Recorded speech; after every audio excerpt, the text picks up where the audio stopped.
Grâce à l'ITA, Lilybulk a pu lever un peu moins de 400 000 € fin de l'année 2019 afin d'assurer sa croissance en Belgique et à l'étranger. Lilybulk, c'est la solution pour les repas bio et zéro déchet.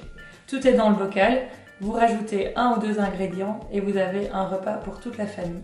J'ai vraiment été très satisfaite de la collaboration avec l'ITA sur la levée de fonds Lilybulk. Tout d'abord, le montage du dossier d'investissement, ça passe par la valorisation. On a vraiment été bien aidés par leurs experts financiers. Ensuite, le business plan et le plan financier à plus long terme. Donc vraiment de prendre le temps avec l'ITA de se poser les bonnes questions stratégiques afin d'établir notre plan de croissance.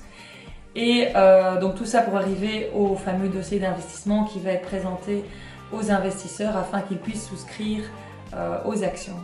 Alors ensuite, une fois que le dossier est prêt, toute la partie communication, mise en contact des investisseurs potentiels avec Lilybulk grâce à leur plateforme. Ça passe par des emailing, des newsletters, des campagnes réseaux sociaux, mais aussi par une équipe dédiée qui est là et qui passe du temps à relancer les personnes intéressées, à répondre à leurs questions et à montrer, je dirais, tous les avantages qu'ils ont à investir dans les projets durables et sociaux qui sont proposés sur la plateforme.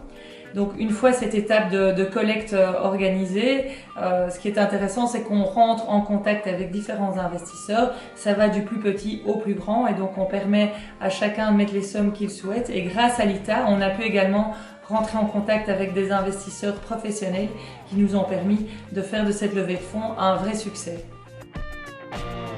On a une belle communauté d'actionnaires grâce à la levée de fonds.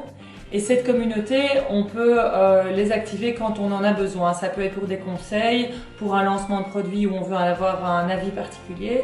Par exemple, récemment, on avait besoin de conseils en matière digitale. Ils étaient vraiment très nombreux à nous donner leur avis. Ça nous a vraiment bien aidés. Et sinon, d'un point de vue plus formel, ces actionnaires sont représentés par l'ITA qui a un siège au conseil d'administration. Donc finalement, les interactions, c'est un petit peu à nous de décider quand on a envie d'activer la communauté ou pas.